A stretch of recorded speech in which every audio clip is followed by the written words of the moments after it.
যেমনটা কি আমরা আগের এপিসোডে শেষে দেখেছি, মাইক এবং দেব পিয়ারলেস বিটের সাহায্যে কম্পিটিশনে জিতে যায়।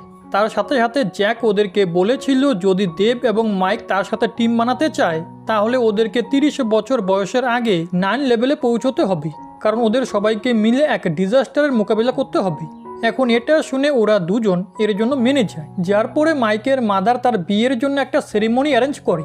কিন্তু ওই জায়গায় এমিং নামের এক ডেমন চলে আসে যে পিয়ারলেস বিট নিতে এসেছিল, আর এই চক্করে সে মাইকের প্যারেন্টসকে মেরে দেয়, যার কারণে মাইক নিজের ওপর থেকে কন্ট্রোল হারিয়ে ফেলে।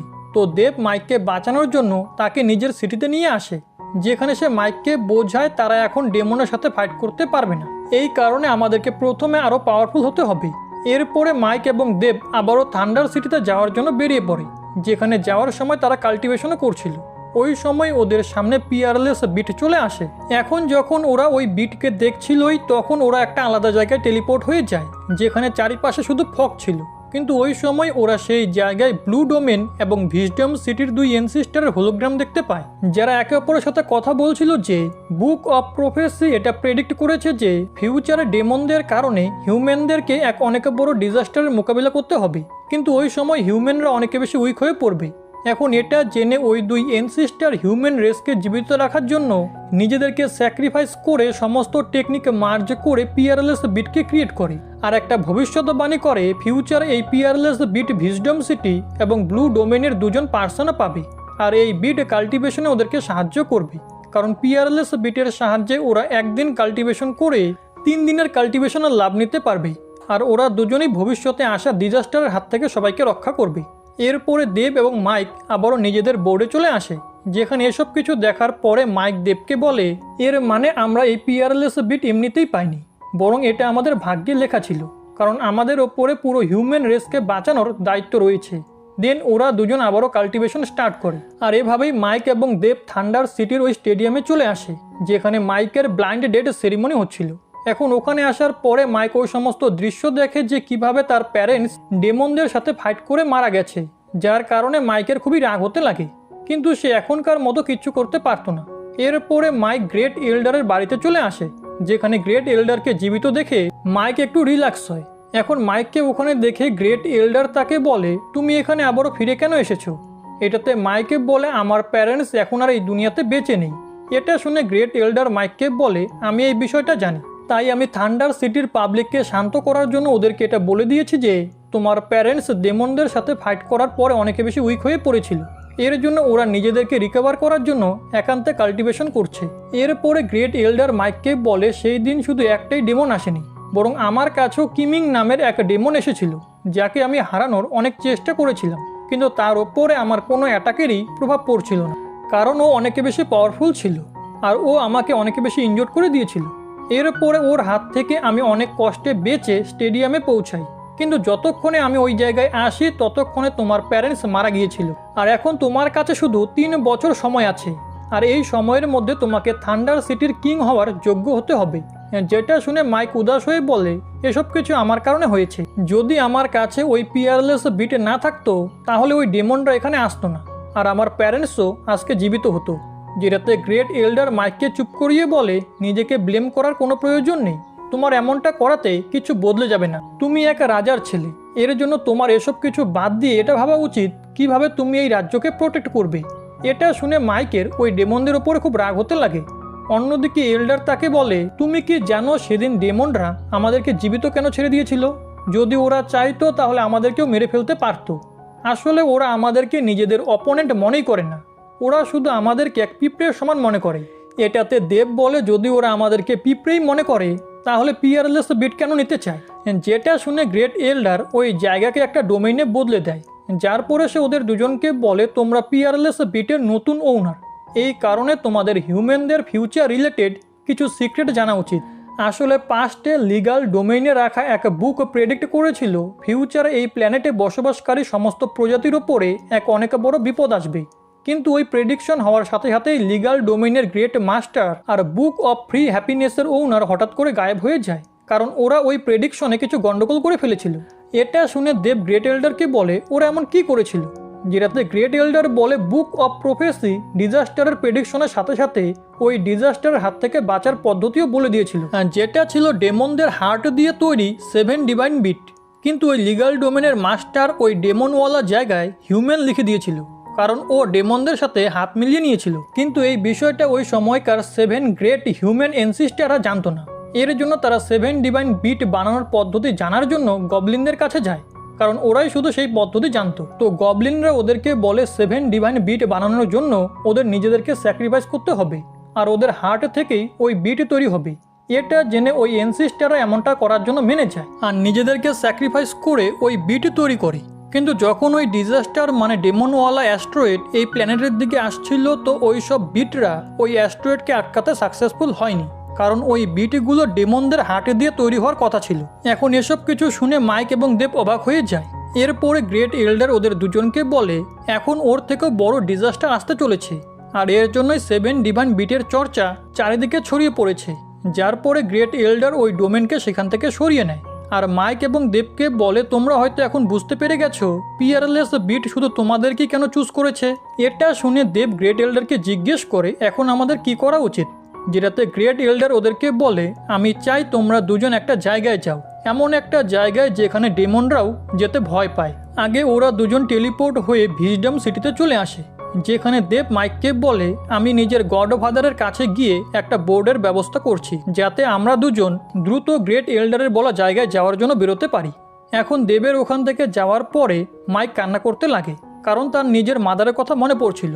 এর জন্য সে বুঝতে পারছিল না এই রকম সিচুয়েশনে সে নিজেকে কিভাবে সামলাবে। ওই সময় সেখানে ওই ছোট্ট ছেলে চলে আসে আর মাইককে বলে দাদা আমি তোমাকে চকলেট কিনে দিব, এর জন্য তুমি কান্না করা বন্ধ করো, কারণ যখন আমারও পেইন হয় তখন আমি চকলেট খেয়ে নেই, যাতে আমার পেইন অনুভব না হয়। এরপরে ওই ছেলে মাইককে চকলেট দেওয়ার জন্য প্যাকেটে খুলছিলই কি তার চকলেট নিচে পড়ে যায়, যার কারণে সে কান্না করতে লাগে। এখন এটা দেখে মাইক ওই চকলেটটা পরিষ্কার করে খেয়ে নেয়, আর ওই ছেলেকে বলে এই চকলেট তো অনেক বেশি মিষ্টি এবং সুস্বাদু। এটাতে ওই ছেলে মাইককে বলে তুমি কি সত্যি বলছো যে মাটিতে পড়া চকলেট ওই রকমই মিষ্টি এবং সুস্বাদু হয় যেমন সেটা আগে ছিল?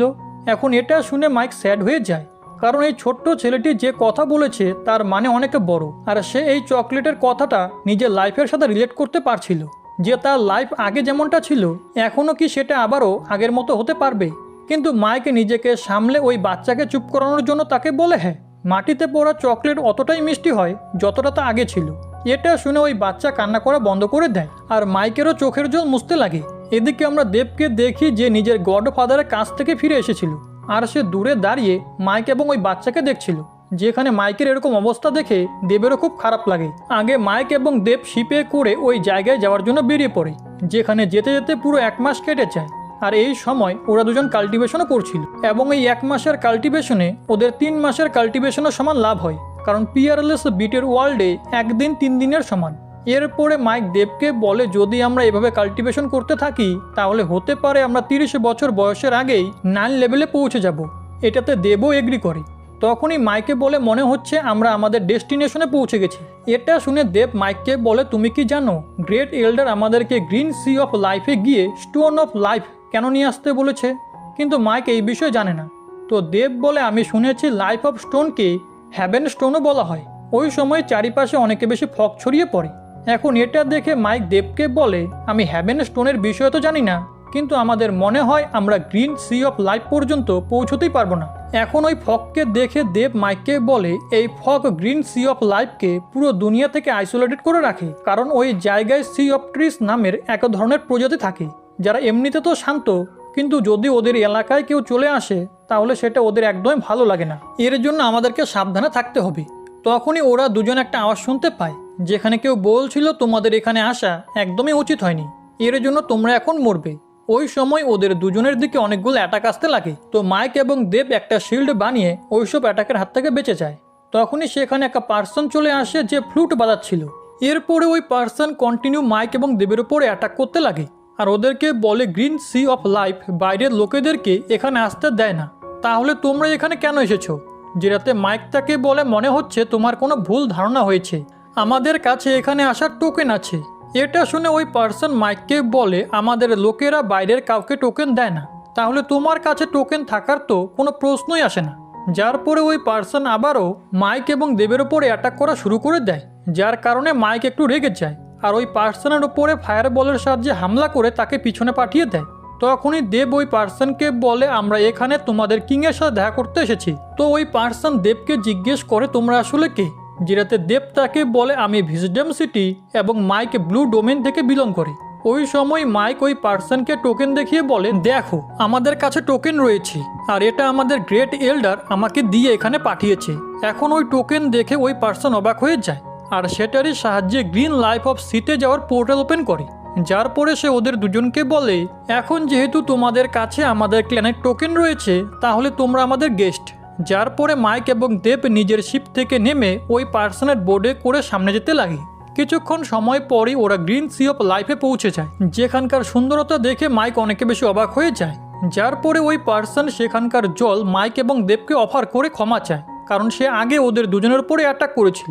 এখন এটা দেখে মাইক তৎক্ষণাৎ ওই জল পান করে নেয়, যার কারণে তার এনার্জি একটু বৃদ্ধি পায়। আসলে ওই জলের মধ্যে স্পিরিচুয়াল এনার্জি ছিল। তার সাথে সাথে দেবেরও ওই জল পান করে ফ্রেশ ফিল হচ্ছিল। যার পরে ওই পার্সন মাইক এবং দেবকে গেস্ট রুমের কাছে নিয়ে আসে এবং ওদেরকে কিছুক্ষণ সময় সেখানেই রেস্ট করতে বলে। যার পরে সে ওখান থেকে চলে যায়।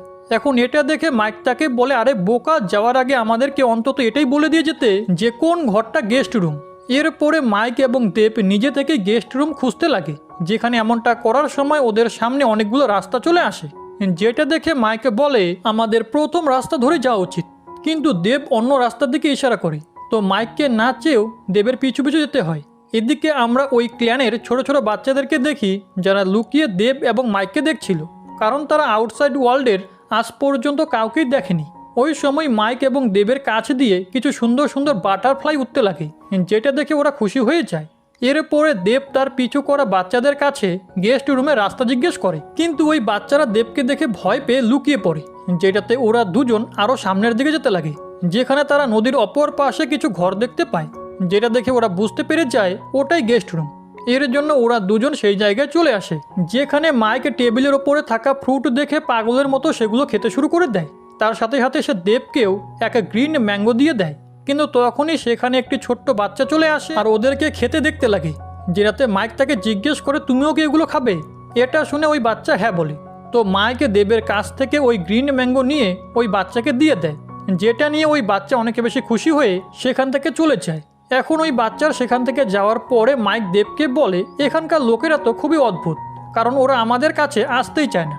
যেটাতে দেব বলে, এমনটা এর জন্য কারণ এখানকার লোকেরা আজ পর্যন্ত কখনো আউটসাইড ওয়ার্ল্ডকে দেখেনি। যার পরে দেব মাইককে বলে, এইসব লোকেদের পাওয়ার এদের কানে থাকা কাঠের ওপরে নির্ভর করে, যত বেশি কাঠ তত বেশি লেভেল। যেমন কি যেই পার্সন আমাদেরকে এখানে রেখে গেছে তার কানে 3টি কাঠ ছিল, এর মানে ও 3rd লেভেলের কাল্টিভেটার। ওই সময় ওরা দুজন বাইরে থেকে কিছু আওয়াজ শুনতে পায়, যেটাতে ওরা দুজন বাইরে এসে দেখে আর ওরা জানতে পারে যে এই বাচ্চাটিকে ওরা গ্রিন ম্যাঙ্গো দিয়েছিল তার পেটে অনেক বেশি ব্যথা হচ্ছে। আর ওই বাচ্চার কাছে থাকা একটা পার্সন দাঁড়িয়ে চিৎকার করে বলছিল এই বাচ্চাকে কেউ একজন খাবারের জন্য গ্রিন ম্যাঙ্গো দিয়ে দিয়েছে। তখনই তার নজর দেব এবং মাইকের ওপরে পড়ে। এখন ওদেরকে আউটসাইডার ভেবে ওখানকার লোকেরা নিজেদের ওয়েপেন বের করে নেয়। তখনই দেব ওই পার্সনকে বলে, আমরা তো ওর চাওয়াতেই ওকে গ্রিন ম্যাঙ্গো দিয়েছি। যেটাতে ওই পার্সন নিজের তলোয়ার বের করে রেগে বলে, তোমরা কি জানো না ছোট বাচ্চারা গ্রিন ম্যাঙ্গো খেতে পারে না, কারণ গ্রিন ম্যাঙ্গোতে অনেক বেশি স্পিরিচুয়াল এনার্জি থাকে যা ছোট বাচ্চারা কনজিউম করতে পারে না। এর জন্য যদি এই বাচ্চার কিচ্ছু হয় তাহলে আমি তোমাদের দুজনকে জীবিত ছাড়বো না। এখন এটা শুনে মাইক ওই পার্সনকে বলে, আসলে আমরা সত্যিই জানতাম না গ্রিন ম্যাঙ্গো বাচ্চাদেরকে দেওয়া যায় না। তার সাথে সাথে সে দেবকে বলে, এখন আমরা কি করব? ওই সময় দেবের একটা আইডিয়া আসে আর সে তৎক্ষণাৎ ওই বাচ্চার কাছে চলে যায়, যেটা দেখে ওই পার্সন দেবের ওপরে অ্যাটাক করে, কিন্তু দেব তাকে উঠিয়ে জলের মধ্যে ফেলে দেয় আর ওই বাচ্চার ভিতর থেকে এক্সট্রা এনার্জি বাইরে বের করতে লাগে। কিন্তু ওখানে থাকা বাকি লোকেদের মনে হচ্ছিল দেব ওই বাচ্চাটাকে হয়তো মেরে ফেলছে। এর জন্য তারা অনেকগুলো অ্যারোর সাহায্যে দেবের ওপরে অ্যাটাক করে, কিন্তু মাইক মাঝখানে এসে ওই সমস্ত অ্যারোগুলোকে ডিস্ট্রয় করে দেয়। ওই সময় সেখানে ওদের সবার এল্ডার চলে আসে আর ওদেরকে থামিয়ে বলে, এখানে চলছেটা কি? এদিকে মাইকে যখন ওই এল্ডারকে দেখে তো সে বুঝতে পেরে যায় এই এল্ডার 8 লেভেলের কাল্টিভেটার, কারণ তার কানে 8টি কাঠ ছিল।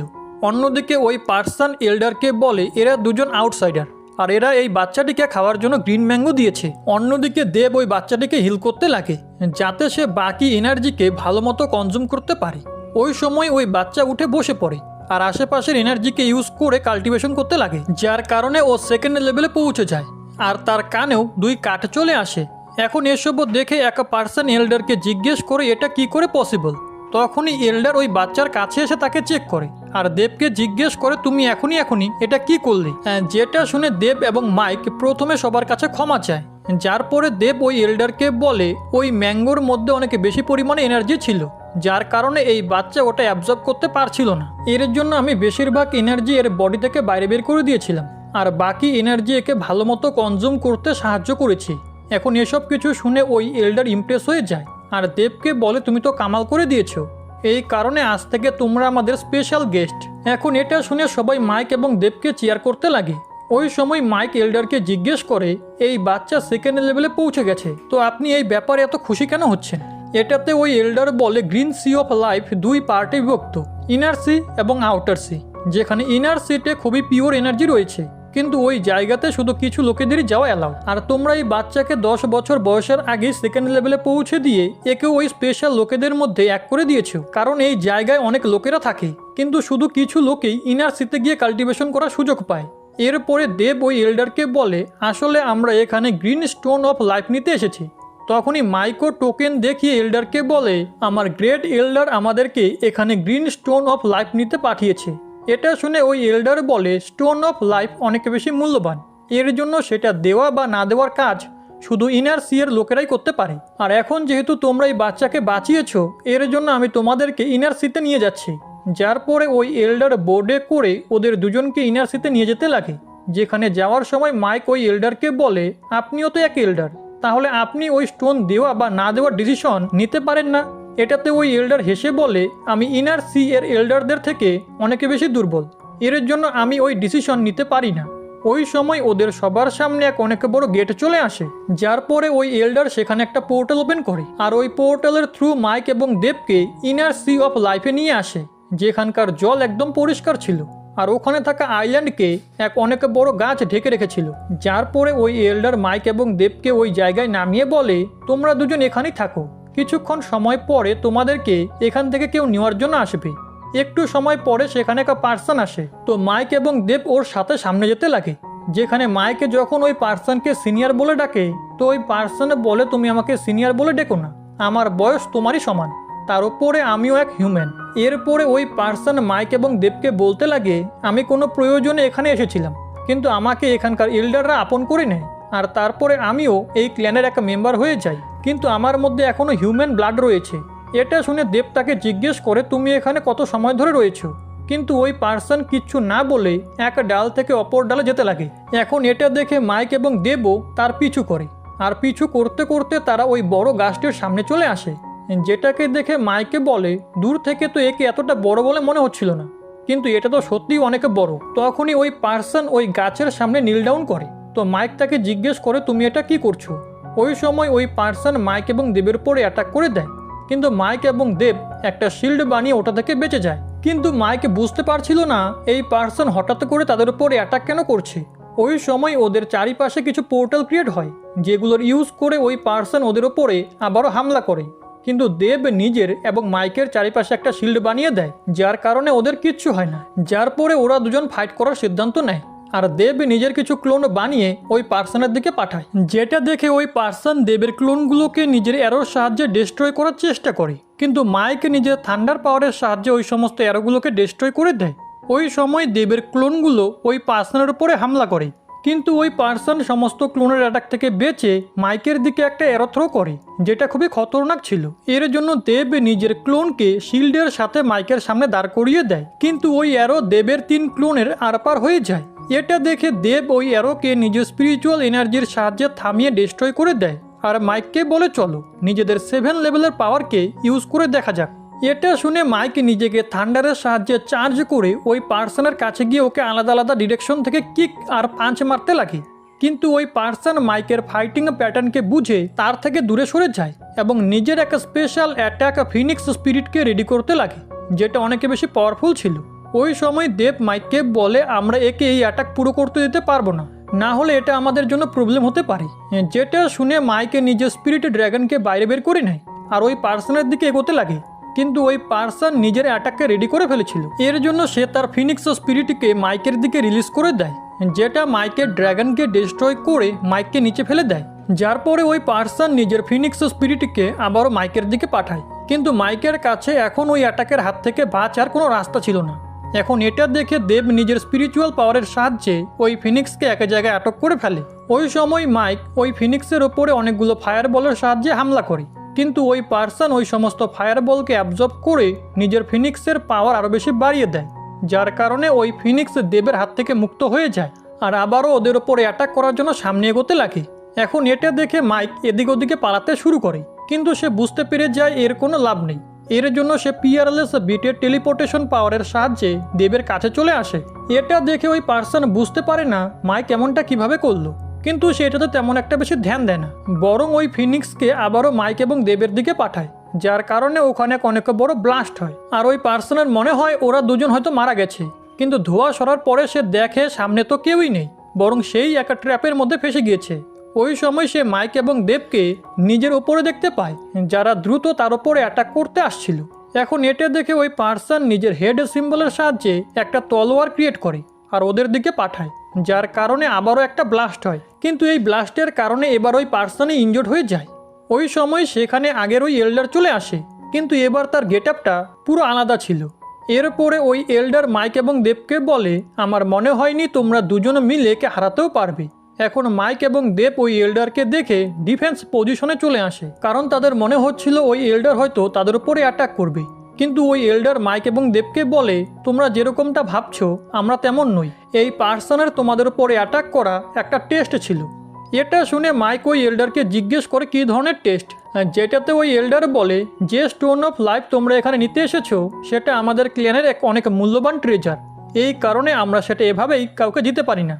তাই আমরা একটা টেস্ট রেডি করেছি, যেখানে সবার প্রথমে আমি এক মামুলি এল্ডার সেজে তোমাদের সামনে গিয়েছি, আর আমি তোমাদের ট্যালেন্টের বিষয় তখনই জানতে পেরে গিয়েছিলাম যখন তোমরা ওই বাচ্চাকে সাহায্য করেছিলে, কিন্তু এখনও তোমাদের স্ট্রেংথ চেক করা বাকি ছিল। এর জন্য আমি এই পার্সনকে তোমাদের উপরে অ্যাটাক করতে বলেছিলাম। ওই সময় সেখানে একটি মেয়ে এবং আরও কিছু লোক চলে আসে, যার পরে ওরা সবাই মিলে মাইক এবং দেবকে স্বাগত জানায়। এখনও মাইক ওই সমস্ত লোকেদেরকে দেখে দেবকে বলে, এখানে 3rd থেকে 10 লেভেলের কাল্টিভেটর রয়েছে, এরা আবার আমাদেরকে কিডন্যাপ করার প্ল্যান করছে না তো?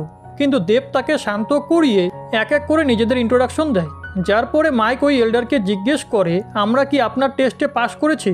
যেটাতে এল্ডার বলে, হ্যাঁ, তোমরা শুধু এই টেস্টে পাসই করোনি, বরং আমাদেরকে অনেকে বেশি ইমপ্রেসও করেছো।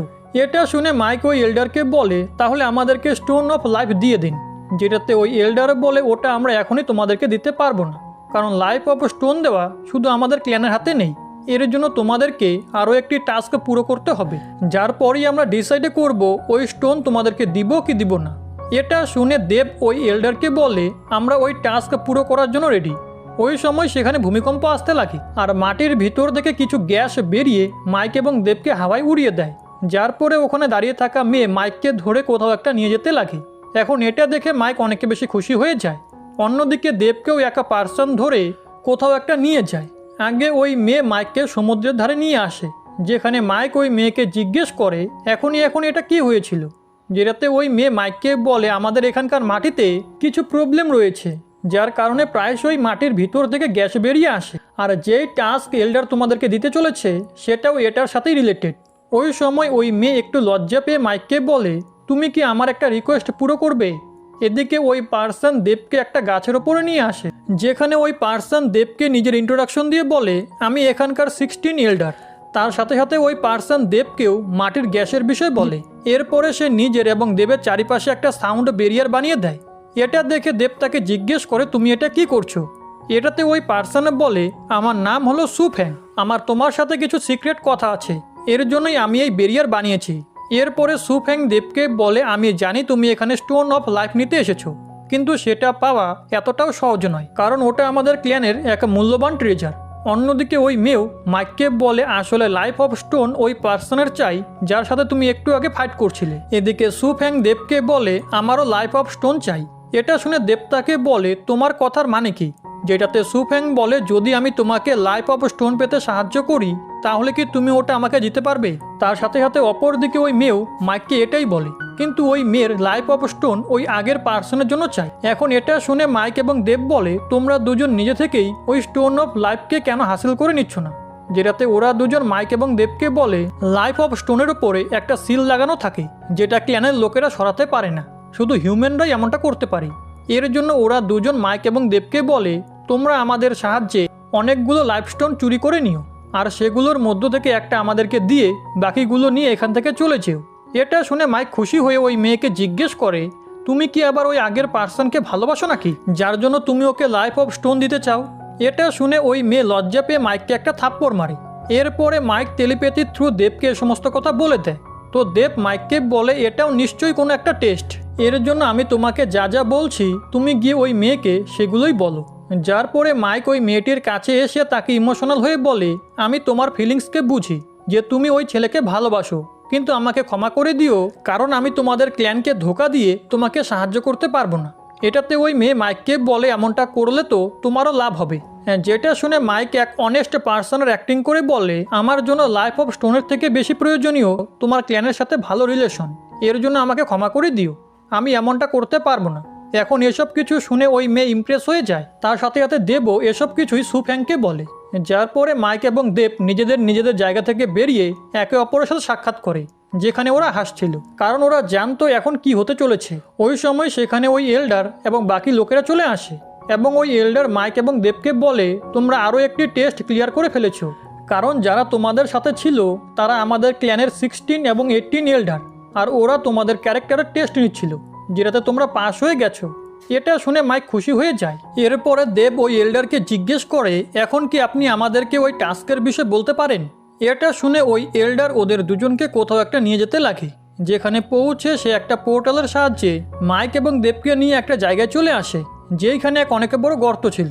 তখনই ওই এল্ডার মাইক এবং দেবকে বলে, আমি এই টাস্ক শুরু করার আগে তোমাদেরকে একটা কথা বলে দেই যে তোমরা এই জায়গার বিষয়ে কাউকে বলতে পারবে না।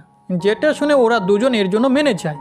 এরপরে ওই এল্ডার গর্তের দিকে দেখে ওদের দুজনকে বলে, এটা এক আন্ডারগ্রাউন্ড ওয়ার্ল্ডের রাস্তা, যেখানে অনেক খতরনাক ডেমন আন্টস মানে পিঁপড়েরা থাকে, যারা এই আইল্যান্ডের জন্য অনেক বড় বিপদ, কারণ ওরা গ্রিন সি অফ লাইফের এনার্জি অ্যাবজর্ব করছে।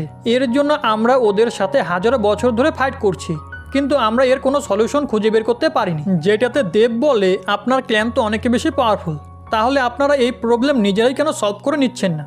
এটা শুনে ওই এল্ডার গর্তের মধ্যে একটা রুট পাঠিয়ে বলে যে এই আন্ডারগ্রাউন্ড ওয়ার্ল্ডে একটা স্পেশাল ধরনের ম্যাগনেটিক ফিল্ড রয়েছে, যেটা উড এবং ওয়াটার পাওয়ারকে অ্যাবজর্ব করে নেয়, যার কারণে আমরা ওখানে যেতে পারি না।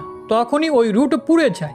এসব কিছু দেখে মাইক ওই এল্ডারকে বলে, তাহলে আমাদের টাস্ক হলো আমাদেরকে নিচে গিয়ে ওইসব আন্টসদের মারতে হবে। যেটা শুনে ওই এল্ডার হ্যাঁ বলে। তার সাথে সাথে সে ওদের দুজনকে বলে, ওই জায়গা অনেক বেশি খতরনাক, কারণ তোমরা যত বেশি নিচে যাবে তোমরা তত পাওয়ারফুল আন্টসদের দেখতে পাবে। তার সাথে সাথে ওদের মধ্য থেকে কেউ কেউ তো 10 লেভেলও পৌঁছে গেছে। এখন এসব কিছু শুনে মাইক এই টাস্ক করার জন্য রেডি হয়ে যায়, কারণ সে দ্রুত 9 লেভেলে পৌঁছে নিজের প্যারেন্টসের মৃত্যুর বদলা নিতে যাচ্ছিল। তখনই ওই এল্ডার ওদের দুজনকে বলে, যদি তোমরা চাও তাহলে তোমরা এই টাস্কের জন্য মানাও করতে পারো, কিন্তু মাইক এমনটা করে না। তার সাথে সাথে দেবও তাকে সাপোর্ট করে। এখন এটা জেনে ওই এল্ডার বলে, মনে হচ্ছে আমি তোমাদেরকে চুজ করে কোনো ভুল করিনি।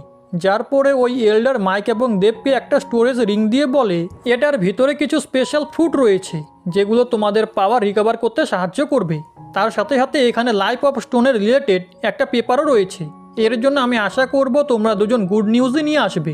যার পরে মাইক এবং দেব ওই গর্তে জাম্প করে। তখনই সেখানে ওই মেয়ে চলে আসে আর এল্ডারকে জিজ্ঞেস করে, এরা কি জীবিত ফিরে আসতে পারবে? যেটাতে ওই এল্ডার বলে, যদি আমাদের এনসিস্টারদের আশীর্বাদ থাকে তাহলে সব কিছু ঠিক হবে। এদিকে আমরা আন্ডারগ্রাউন্ড ওয়ার্ল্ডে আন্ট কুইনকে দেখি যে নিজের সোলজারদের দ্বারা একত্রিত করা এনার্জিকে অ্যাবজর্ব করছিল। অন্যদিকে মাইক এবং দেব ওই গর্তে চলে আসে, যেখানে মাইক নিজের ওয়াটার এলিমেন্টকে ইউজ করার চেষ্টা করে, কিন্তু সে এটাতে সাকসেসফুল হয় না, যার কারণে সে বুঝতে পেরে যায় এখানে ওয়াটার এলিমেন্ট কাজ করে না। ওই সময় দেব বলে, আমাদের আরও ভিতরে যাওয়ার আগে এখানে একটা টেলিপোর্টেশন চ্যানেল বানানো উচিত, কারণ যদি আমরা ভিতরে কোনো প্রবলেমে পড়ে যাই তাহলে যেন তৎক্ষণাৎ এই জায়গায় আসতে পারি। যেটা শুনে মাইকও এই বিষয়ে এগ্রি হয়ে যায়। এরপরে ওরা দুজনে মিলে সেই জায়গায় একটা টেলিপোর্টেশন চ্যানেল ক্রিয়েট করে আর তারপরে সামনের দিকে এগোতে লাগে, যেখানে আশেপাশে অনেকগুলো ক্রিস্টাল ছিল। ওই সময় ওদের সামনে অনেকগুলো রাস্তা চলে আসে, যেগুলো দেখে দেব মাইককে বলে মনে হচ্ছে আমাদেরকে এইসব রাস্তার মধ্য দিয়ে গিয়ে সঠিক রাস্তাকে খুঁজতে হবে। এটা শুনে মাইকে বলে চলো নিজেদের মন থেকে একটা রাস্তা চুজ করে সেটা দিয়ে সামনে এগোই, যেটাতে দেব একটা রাস্তা চুজ করে।